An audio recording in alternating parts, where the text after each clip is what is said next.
आप घर से निकल आए, आपको कोई डर नहीं था कि किधर जा रही हूँ मैं, किसके पास जा रही हूँ?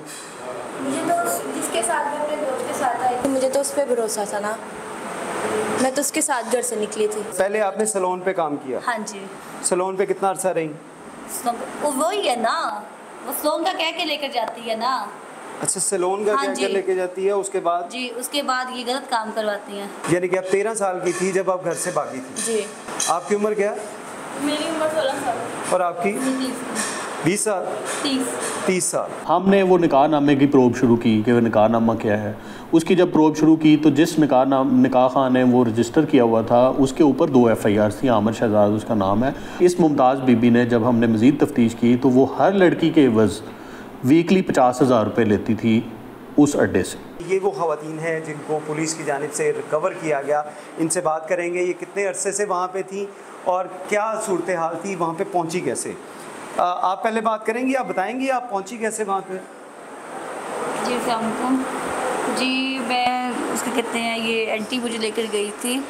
रहती कहाँ थी आंटी के पास, कैसे पहुँची आप? और आंटी मुझे लेकर आई थी, उन्होंने मुझे बुलवाया था। ये इनका आना जाना था हमारे उधर सोसाइटी में, तो मैंने इनको काम की बात बोली, मुझे कहीं काम लगवा दे, तो इन्होंने कहा था सैलून है उधर लग जाओ, मैं आपको उधर भेज देती हूँ। तो इन्होंने मुझे कह के, तो मैंने इनसे कहा कि मेरे बच्चे भी हैं, तो आप प्लीज़ कोई अच्छा मुझे दिखा दें कोई काम। तो उन्होंने कहा कि उधर आप करेंगी, आपको हर प्रोवाइड होगी चीज़, आपको टेंशन नहीं होगी। तो इन्होंने मुझे फिर सैलून के काम पे कह के उधर लेकर गई। नहीं, सैलून के काम पे आपका खामन क्या करता था? मेरे खामन ने मुझे डिवोर्स दे दी हुई है। डिवोर्सी हैं आप? जी जी जी, डिवोर्स। कितने बच्चे हैं आपके? 2 बच्चे।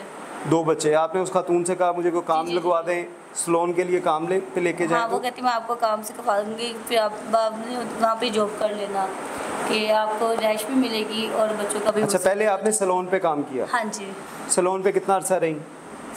वो ही है ना, वो सैलून का कह के लेकर जाती है ना। अच्छा, सैलून का हाँ क्या लेके जाती है, उसके बाद? जी, उसके बाद ये गलत काम करवाती हैं। फोर्सली, ज़बरदस्ती? जी, सारी बात है। अगर नहीं करेंगे तो फिर मारते हैं। वहाँ पे आपको तशद्दुद का निशाना भी बनाया गया? जी जी। और कितने लोग थे वहाँ पे, कितनी लड़कियाँ थी? वो खातून अकेला थी? खातून आती जाती भी थी, और घर के अंदर ही रहना है, घर के बाहर नहीं जाना। कितना बड़ा घर था वो? अब हमने नहीं, आप वहाँ पे कितना अर्सा रही आप? क्या? कितना अर्सा रही? 5 साल रही हूँ। एक ही घर में, एक ही जगह पे? जी जी। और कभी वहाँ पे पुलिस की रेड नहीं हुई? नहीं, कभी भी नहीं। आप बताएं, आपको किस तरह लेके गए? जी, मैं जलावाला पे रहती थी अपनी नानी के पास, उधर से इसके साथ मेरा राब्ता हुआ, उधर से इसने मुझे बोला कि ये सेम खातून थी जो आप लोगों के साथ थी? जी जी। अच्छा, आप जड़ावाला में इसका राब्ता आपके साथ कैसे हुआ? जी, मैंने कॉल पे बात की थी इसके साथ। कॉल पे किस तरह राब्ता हुआ? कॉल, इसका नंबर किसको दे दिया? अपने पास रखा हुआ था। वो कैसे आपके पास आया?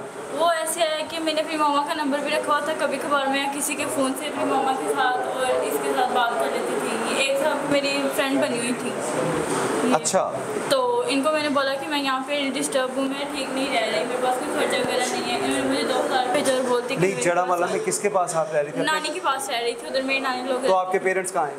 मेरे पेरेंट्स इधर लाहौर में रहते थे। तो आप जड़ावाला में रहती थी, घर से लड़के गई थी, क्या हुआ था? घर से वैसी बहस हो गई थी, तो मैं अपनी नानी के पास चली गई थी। और कितना अर्सा आप अपनी नानी के पास रही हैं, तो उसके बाद इनसे राब्ता हुआ? तकरीबन 2-3 महीने नानी के पास रही हूँ, फिर इसके साथ राब्ता हुआ। इन्होंने मुझे 2000 रुपये सेंड किया, तो मैं फिर उनके पास आ गई। किधर, फैसलाबाद? नहीं, लाहौर में जब आई तो इन्होंने फिर आगे मुझे बोला कि मैं तुम्हें पार्लर के काम पर छोड़ देती हूँ। तो पार्लर का काम क्या है कि मुझे फैसलाबाद लेकर गई, तो उधर आगे फिर इसने मेरे से दूसरा काम करवाया। नहीं, वहाँ पे भी आपको भी तशद्दुद, जैसे ये बता रही हैं कि अगर नहीं करेंगे तो मारेंगे? तो एक कमरे में बंद कर देती थी, खाना भी नहीं थी देती, और ऊपर से मारना।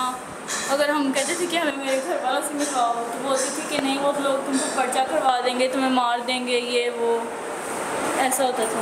तो कभी आपने अपनी वालदा से बात की, कभी उनसे राब्ता, कभी फ़ोन आपको मिलता था वहाँ पे? नहीं, फ़ोन मिलता था, थोड़ी देर इसके पास ही बैठ के मतलब यूज़ कर लेते थे। फ़ोन आप अपने फैमिली से बात करती थी? जी, कभी कभार होती थी, जब इसको पता लगता था कि बात हुई है, तो ये सिम वगैरह चेंज, और मारती थी, हमें डराती थी कि अगर अब तुमने राब्ता किया तो तुम्हें मैं जेल में पकड़वा दूँगी, और उनको बोलूँगी कि ये गलत काम करती है, ऐसे ऐसे। आपका भी निकाह करवाया गया वहाँ पे? नहीं सर, मेरा निकाह नहीं करवाया। आपका निकाह नहीं करवाया गया? नहीं। आपका निकाह भी हुआ? ये पकड़ लें, इसमें बताइएगा क्या हुआ, कि आप किस तरह पहुँची वहाँ पे फैसलाबाद? मैं गुजरावाले में रहती थी और मैं अपने एक दोस्त के साथ आप लाहौर में, आप जड़ावाला में और आप गुजरांवाला में, ठीक है। और गुजरांवाले से अपने दोस्त के साथ भागी थी मैं अपने घर से, ठीक है। आपकी उसके साथ फ्रेंडशिप हुई, आप वहाँ से भाग गई घर से मर्जी से? और वो मुझे दाता दरबार पे छोड़ के चला गया। तब मेरी इसके साथ मुलाकात हुई थी। इसने भी मुझे यही कहा था कि मैं पार्लर का काम करती हूँ। नहीं, उसने वहाँ से आपको लेके आया और दाता दरबार आपको छोड़ के चला गया? ठीक है। उसके बाद इसकी और मेरी मुलाकात हुई और इसने मुझे कहा था कि ये खातून दाता दरबार में ही बैठी हुई थी? हाँ जी, उधर ही मुलाकात हुई थी मेरी इसके साथ। अच्छा। और इसने मुझे कहा था कि मैं पार्लर की जॉब करती हूँ, मैं लड़कियों को, काफ़ी लड़कियों को सिखाती हूँ। नहीं, इसने आपको कैसे देखा? आप वहाँ पे रो रही थी, क्या हुआ? कि मैं वहाँ पे परेशान थी। परेशान थी? इसने परेशान देख के आपसे खुद रब्ता किया? परेशान देख के मुझसे पहले पूछा क्या मामला है, क्या सीन है, क्यों रो रही हो आप, क्यों परेशान हो? मैंने जब इसको बताया फिर इसने मेरे साथ ये बात की थी कि मैं पार्लर का काम करती हूँ, मैं काफ़ी लड़कियों को सिखाती हूँ काम। अच्छा।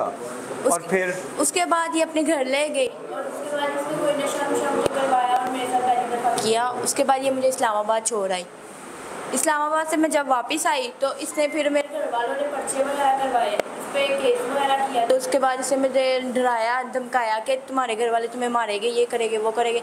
फिर इसने अपने भाई के साथ मेरा जहरी निकाह करवाया था, मतलब असल निकाह मेरा नहीं हुआ इसके भाई। और इसका मुझे बताएं कि आपका कभी हुआ भी नहीं कि आप अपने घर में चले जाएं, क्योंकि ये सिर्फ डरा रही थी आपको, या आप अपने घर वालों से डर गई थी कि वो वाकई आपको मार देंगे? मैं अपने घर वालों से तंग होकर निकली, खुद ही अपने घर वालों से तंग होकर। आपकी उम्र क्या है? मेरी उम्र 17 साल है। 17 साल? जी। और आप कितना अरसा उसके पास रही? 4 साल हो गए। यानी कि आप 13 साल की थी जब आप घर से भागी थी? जी। आपकी उम्र क्या है? मेरी उम्र 16 साल। और आपकी? 20 साल? 30 साल। और आप घर से निकल आए, आपको कोई डर नहीं था कि किधर जा रही हूँ मैं, किसके पास जा रही हूँ?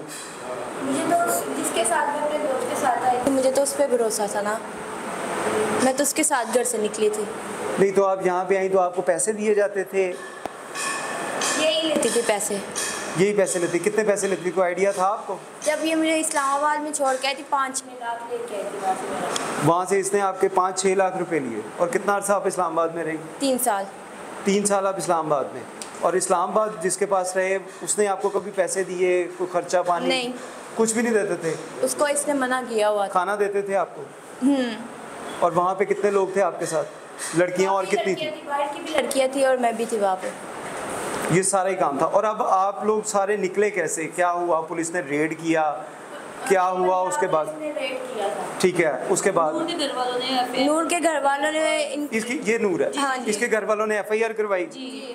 और उसके बाद जब इन्होंने वहाँ पे फैसलाबाद में रेड की थी। साथ ही आ गए थे, हमने इन लोगों को दिखाएं एक मिनट, इसमें बताएं जब पुलिस ने रेड की नूर को रिकवर करने के लिए, उसके बाद क्या हुआ? उसके बाद हम लोग भी, जाहिर बात है हमें भी मौका मिला था अपनी जान छुड़वाने का, तो पंजाब पुलिस ने फिर हमारी हेल्प। उस वक्त वो यहाँ पे आप 3 ही लड़कियाँ थी? जी।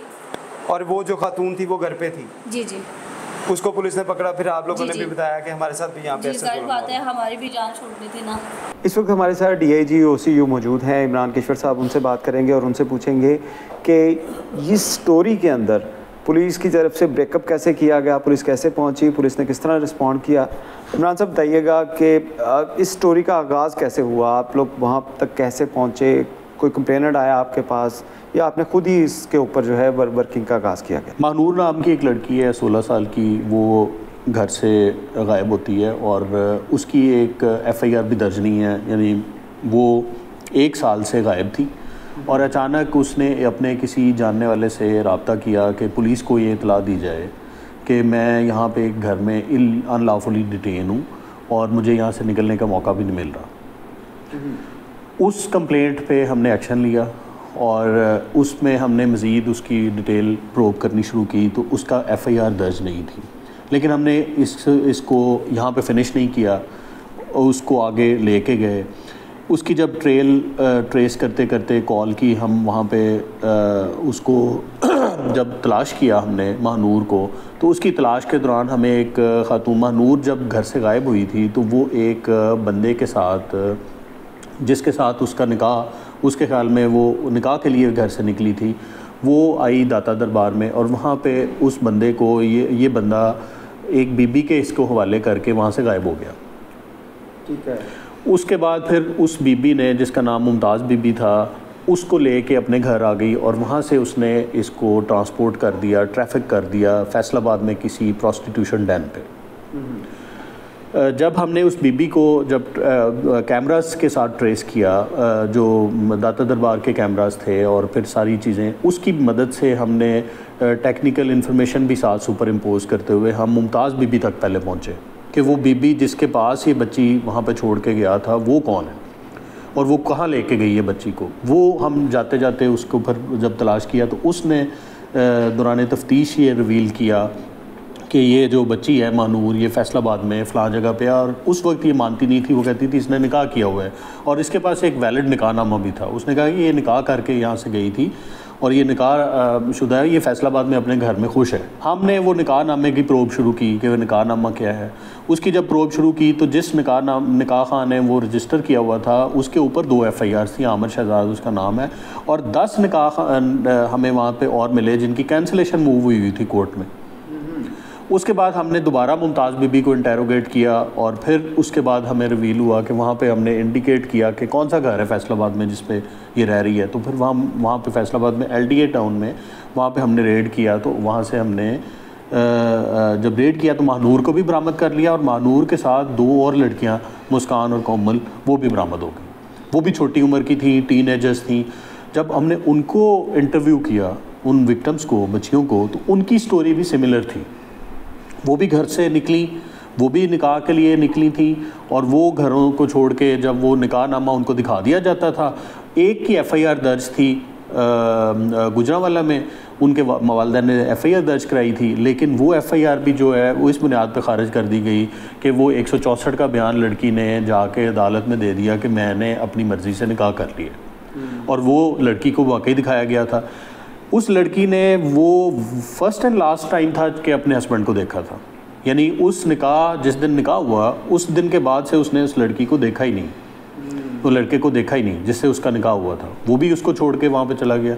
वंस अगेन वो भी प्रोस्टिट्यूशन के अड्डे पे पहुँच गई और उसके भी पैसे उसने, इस मुमताज़ बीबी ने जब हमने मज़ीद तफ्तीश की तो वो हर लड़की के एवज़ वीकली 50,000 रुपये लेती थी उस अड्डे से, जिस अड्डे पे वो छोड़ के आती थी। वहाँ से वो 50,000 रुपये पर मंथ पर वीक लेती थी एक लड़की का। और वो हमने अकाउंट्स की डिटेल ली, उसकी भी हमने सारी वेरिफिकेशन कर ली कि अकाउंट्स में उसके पैसे आते थे। ये सारी चीज़ें निकाली गई तो हर लड़की की स्टोरी मैंने जैसे बताया कि सिमिलर थी। उनको निकाह दिखाया जाता है, फिर उस निकाह को कैंसिल किया जाता है। और लीगल पर्पसेस के लिए अगर आप देखें, हमारे लिए भी जब एक वैलिडली कंक्लूडेड निकाहनामा हमें दिखाया जाता है और कोर्ट के अंदर स्टेटमेंट आ जाती है कि जी लड़की ने अपनी मर्ज़ी से निकाह किया हुआ है, तो हमारी इंटरफेरेंस नहीं बनती।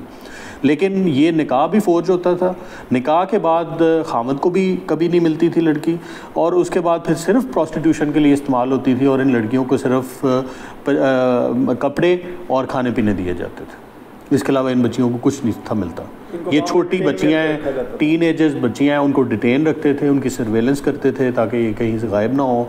वहीं पे रख के उनके साथ ये बेसिकली काम किया जाता था, अनलॉफुल वहाँ पे प्रोस्टिट्यूशन कराई जाती, फोर्स्ड प्रोस्टिट्यूशन।